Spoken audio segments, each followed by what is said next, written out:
شؤونهم الفاتحة. أعوذ بالله من الشيطان الرجيم. بسم الله الرحمن الرحيم. إياك نعبد وإياك نستعين صراط الذين أنعمت عليهم غير المغضوب عليهم.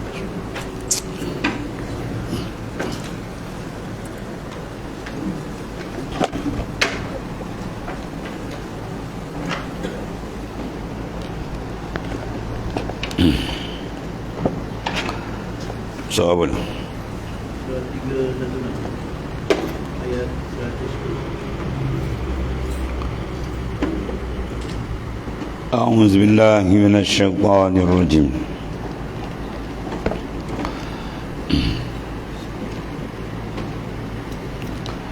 كنتم خير أمة أخرجت للناس تأمرون بالمعروف وتنهون عن المنكر وتؤمنون بالله ولو آمن أهل الكتاب لكان خيرا لهم منهم المؤمنون وأكثرهم الفاسقون. Kamu wahai umat Sayyidina Muhammad sallallahu alaihi wasallam adalah umat terbaik dalam pengetahuan Allah Ta'ala yang tegak di jalan tauhid dan berada di antara dua ujung ekstrim, mana kekurangan dan berlebihan, mana umatun wasatah, umat yang ada dalam keadaan tawassut, tidak terlampau lebih dan tidak kurang, sederhana tuan-tuan, yang mana dikeluarkan, dilahirkan untuk manusia. Keberadaanmu ditakdirkan untuk menyempurnakan kaum berkekurangan. Ini semua tengok tafsir ahli makrifat tadi.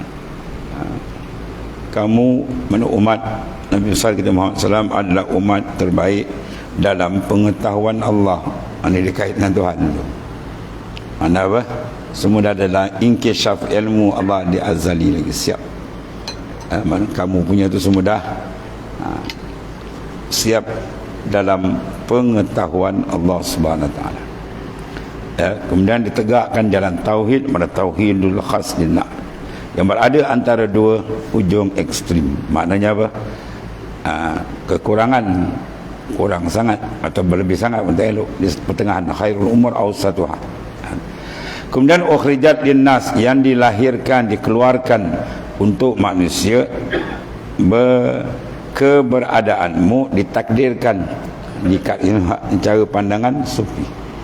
Semua itu ditakdirkan, bukan kita, untuk menyempurnakan kaum berkekurangan, sehingga kamu menyuruh. Jadi keluarkan untuk manusia, Tuhan takdirkan benda itu menjadi sebab menyempurnakan yang kurang. Apa kerja besar dia? Ta'muruna bil ma'ruf, kamu menyuruh berbuat yang ma'ruf, yang seharus, mana yang sewajib diakukan dalam menempuh jalan tauhid. Semua ditumpu pada tauhid, mengesahkan Tuhan. Baik insan bila dia betul mengesahkan Ta'ala, dia akan mudah membawa akan syariat. Bila dia kenal, sebenar kenal Tuhan, dia takkan derhaka. Yang derhaka tu dia tak apa kenal mungkin. Dan yang keduanya pula, kamu mencegah, dan bukan kata kemudian kamu cegah, dan kamu mencegah berbuat yang mungkar, yang terlarang. Mana dua perkara yang kena serentak tu. Al-amru bil ma'ruf wan nahyu anil munkar. Benda yang dikatakan apa? Serentak. Yang ataf dengan apa tu? Wow, limutlaqil jam'i. Kalau ataf dengan summa, mana ditertib, ya, ditertib mana beransur. Buat kebajikan, kemudian baru kita buat pula proses kedua, larang kemungkaran. Bukan dalam masa serentak buat amar ma'ruf, dalam masa yang sama juga blok segala kemungkaran.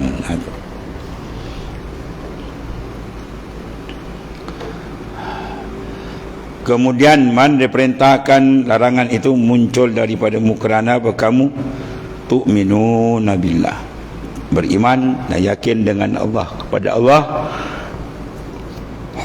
yang bersemayam di singgahsana alam raya ini, dan keseimbangan yang merupakan jalan Allah yang lurus. Allah Ta'ala bersinggasana, bersemayam di singgasana alam raya. Maksudnya apa? Semua ni dalam apa? Genggaman kuasa besar Allah Ta'ala. Alam raya punya. Ya, bila besar panggil apa? Alam raya, jalan raya, pilihan raya, panggil apa raya? Hari raya. Bila panggil raya tu makna apa? Besar lah. Maksudnya apa? Melingkupi semua sekali. Ya, istiwa tu istilah makna menguasai. Bukan duduk sila macam kita kan.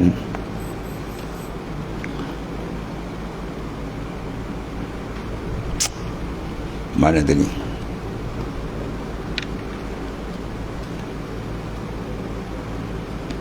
Kemudian walau amana ahlul kitab, seandainya mana dikalau berimanlah oleh ahli kitab seluruhnya pada agama dan ajaran kalian, lakana khairan lahum, tentulah lebih baik bagi mereka itu, yang menyelamatkan mereka dari sikap ekstrim. Sebab mereka ni ekstrim, terlalu longgar dan terlalu keras, dan dia keras sangat, dia ekstrim, asabiah, kaumiyah dia, ataupun dia longgar sangat berpegang kepada ajaran Allah Subhanahu Wa Taala dengan sebenar. Walaupun sedikit, ya, minhum al-mu'minun, minhumul mu'minun, di antara, di kalangan mereka ada yang beriman, masuk dalam koridor keimanan bersama orang-orang mukmin. Wa aksaruhumul fasikun, tetapi kebanyakan mereka itu adalah orang-orang yang fasik. Orang dikatakan perosak. Perosak muka bumi macam dia, pokok perosak ni ialah orang kafir. Orang kafir ni perosak kan, ya, sebab dia adalah melakukan kerosakan paling besar. Apa dia? Kufur. Tidak ada kerosakan paling besar ialah kerosakan akidah, ya. Bila kerosakan akidah dia besok dia kekal dalam neraka. Jadi orang kafir ni orang yang paling jahat, perosak besar, pengkhianat besar, sebab dia ada melakukan jenayah besar. Apa jenayah besar? Dia menolak ketuhanan Allah. Ya, tuan-tuan, kalau anak-anak tak mengiktiraf tuan-tuan sebagai bapa macam, kita datang rumah anak kita, kau siapa dia tu? Apa ganjar kita? Aku tak kenal kau. Kau tu mana? Pergi balik. Aku tak kenal kau. Pergi balik. Oh, kita punya rasa macam mana menyerap tu? Menyerap tak darah kita. Pada oleh sifat Jepun aku baling muka. Ya. Itu baru pengiktirafan ubuah kebapakan. Ini bukan ubuah, ni uluhiyah, ketuhanan lagi besar. Semua kita meraih rahmat dia, bergantung dengan dia. Tak ada satu benda pun yang kita ambil, semua hak dia. Tiba-tiba tak mengaku ketuhanan dia, pergi sembah patung pula, kayu-kayu. Ya, ini jahat, paling jahat. Sebab dia kata manusia yang paling jahat sekali, paling zalim begini, ialah mereka yang menolak ketuhanan Allah Ta'ala. An-nas bi naba'in azim, manusia dalam kes cerita paling besar. Akhluku, aku jadikan dia. Wa arzuku, aku beri dia rezeki, makan, dia minum, apa semua dia pakai, guna semua hak aku, Tuhan kata. Tiba-tiba wa yu'badu ghairi, dia sembah lain dari aku. Sebab tu jenayah paling besar ialah, zalim paling besar ialah menyekutukan Tuhan. Kafir, Tuhan, kafir syirik. Kafir ni sebenarnya millatun wahidah. Al-kufar millatun wahidah. Kafir wasani ke kafir berhala ke kafir apa nama kafir menentang kafir ni, semua hakikat di satu je agama ni. Kafir, kufur. Ada tempat dia kekal dalam neraka selama-lama. Ya, kekal dalam neraka selama-lama. Kalau dia mati menghembuskan nafas akhir, kekal di atas kekafiran dia. Ya, Allah Ta'ala bangsa orang kafir ni binatang paling jahat yang merangkak atas muka bumi. Orang kafir ni, inna syarrad dawab, sesungguhnya binatang yang paling jahat yang merangkak atas muka bumi, siapa dia? Allazina kafaru, yang kafir dengan Tuhan, kufur dengan Tuhan. Ya, dan zalim yang paling besar ialah syirik, kufur juga. Kafir dan syirik, nama dia musyrik, kekufuran dia sebab dia menyengutukan Tuhan. inna syirk la zulmun azim, sesungguhnya menyekutukan Tuhan adalah zalim paling besar kali. Ya, itulah taraf orang kafir kan. Ya, tak ada apa besarnya dia. Ya, taraf orang kafir itu manusia ataupun makhluk paling bangsat kan. Paling bangsat manusia lebih teruk daripada binatang orang kafir kan. Sebab apa? Ada akal, diseru oleh Rasul tak nak beriman kepada Allah. Itu taraf dia kan. Ya, jangan kita pandang dia besar. Kalau pandang dia besar, dia hebat. Apa hebat dia? Tak ada langsung kehebatan bila iman dia tak ada kan. Iman tak ada hebat langsung. Manusia bila tak ada iman, tak ada hebat langsung. Syarrad dawab, binatang paling jahat merangkak atas muka bumi, dicop oleh Quran. Itu label Quran, labelkan itu. Bukan saya label kan. Kan dia potong-potong video, dia kata wah ini macam-macam, dia kata ni zaman potong video kan. Ni ayat Quran terpampang, bukan saya sebut. Quran kata inna syarrad dawab, sesungguhnya, datang dengan inna tu kuat tu, sesungguhnya binatang paling jahat merangkak atas muka bumi. Allah Ta'ala label dalam Quran siapa dia? Allazina kafaru. Sebab apa sampai tahap itu? Sebab dia mencabar ketuhanan Allah. Ya. Ni dua cerita Melayu kan, apa, si tenggang ni. Walaupun cerita tu cerita apa, rekaan, tapi kita tengok dan TV rasa nak sepak TV kita pun hajar punya anak. Ya, mak dia dah tutu datang, dia dah kaya raya, kau capa untuk ni, dia balik. Ya, dia hambat ni mak dia puang hajar atau kita punya menyirap dah. Itu bau kontak antara ibu dengan anak. Ini bukan kontak ibu anak, makhluk dengan Khalik pencipta. Bukan kecil-kecil anak tu tuan-tuan ni. Tu besar. Allah. Sebab tu Imam Ghazali sebut, bila kau nampak dia muka kafir kan, terjalan jumpa orang kafir, terus doa je, ya Allah, kau berilah petunjuk kepada dia agar dia masuk Islam. Bermakna apa? Kejinya dia duduk dalam kekufuran tu, supaya dia keluar, supaya dia dapat nikmat sebenar-benar dalam hidup, ialah al-Islam. Al-iman wal-Islam wa huma min a'zami ni'am. Iman dan Islam nikmat paling besar. Tak ada nikmat paling besar pada itu. Tak ada makna orang dulu atas dunia hebat macam mana pun pada mata kasar kekayaan dia tu benda, tiba-tiba dia mati tak ada iman. Ya, habis tempat dia sehina-hina tempat azab, bukan tempat hina aja, azab yang paling dahsyat. Sebab tu pandang pada ini kita syukur tak terhingga kepada Allah Ta'ala. Sebab Tuhan beri kita nikmat iman dan Islam. Dan bila nikmat besar ni diberi, kena tatang betul-betul, jaga betul-betul, perhatikan, pelihara baik-baik. Kalau pokok, siram dia baik-baik, baju itu betul, biar dia cantik, sebab benda mahal.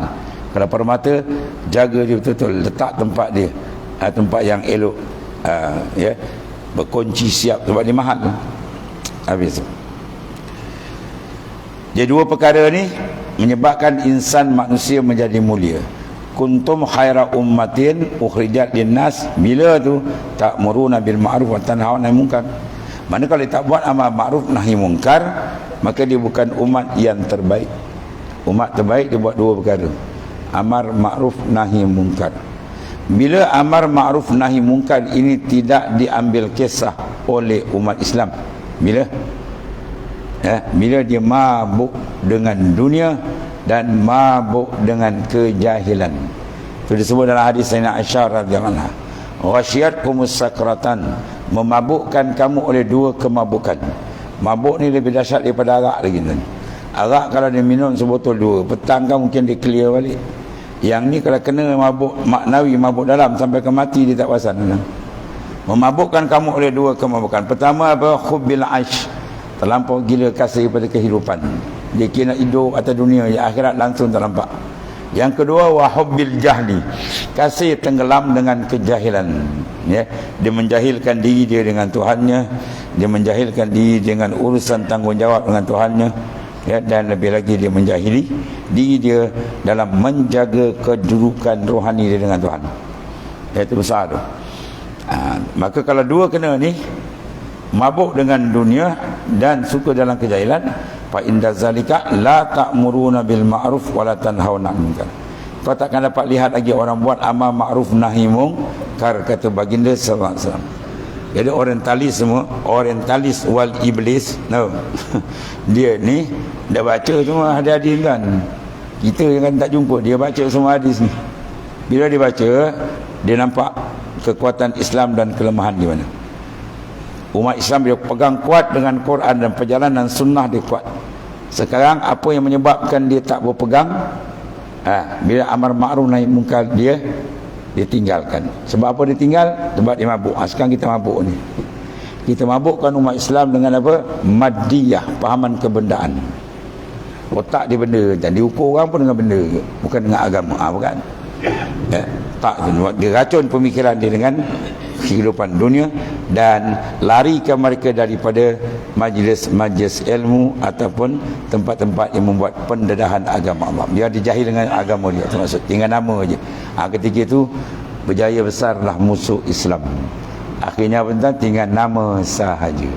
Itu tanda kiamat dia. La yabqa minal Islam illa ismu wa minal Quran illa darsu.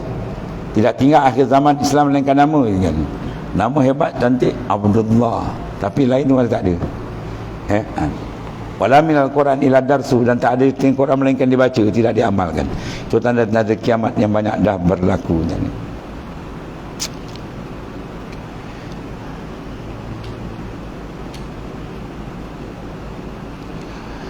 Tapi kebanyakan mereka adalah orang yang fasik, yang keluar daripada batas-batas dan hukum-hukum Allah Ta'ala. Janganlah kau pedulikan nanti. Ya, wahai orang yang mengesahkan Allah, kefasikan, kekufuran mereka. Ya, jangan dihiraukan. Mana teruskan kerja kita mananya. Ia telah membuat kerja yang disuruh Allah Ta'ala. Kemudian lan yadurrukum illa azah. Mereka sekali-kali tidak akan dapat membahayakan kamu dengan bahaya yang besar, illa melainkan azah, makna selain gangguan-gangguan celaan saja yang muncul dari lisan mereka berupa kecaman dan kutukan. Biasalah keluar mulut dia macam-macam, dia label yang tak senonoh kepada baginda sallallahu alaihi wasallam, pemecah belah masyarakat, majnun, gila, macam-macam. Yang tak dia lah, dia menjerit kan. Kita teruskan atau keadaan ni. Kemudian wa in yuqatilukum yuwallukum wa in yuqatilukum yuwallukumul adbar thumma la yunsarun. Dan jika mereka tadi meningkatkan serangan, meningkatkan penentangan serangan hingga mereka berperang dengan kalian, pasti mereka berbalik melarikan diri ke belakang, manakala kena terdesak. Semalayung serut, kemudian mereka tidak mendapat pertolongan dikarenakan kesombongan mereka atas kalian. Mana kesombongan dia terhadap Rasul dan para sahabat ketika dulu dan bawa Islam untuk sampai akhir zaman. Mereka melarikan diri dan sebaliknya kalian mendapat pertolongan Allah Ta'ala, kemenangan yang hebat, dan Allah menghinakan mereka itu. Itu di antara janji Allah Subhanahu Wa Ta'ala. Oleh kerana itu duribat alaihim zillatu wal zillatu aynama sukifu illa bihablim minallah wa hablim minan nas. Kemudian duribat alaihim zillah ila akhir. Sadaqallahu alaihi wasallam.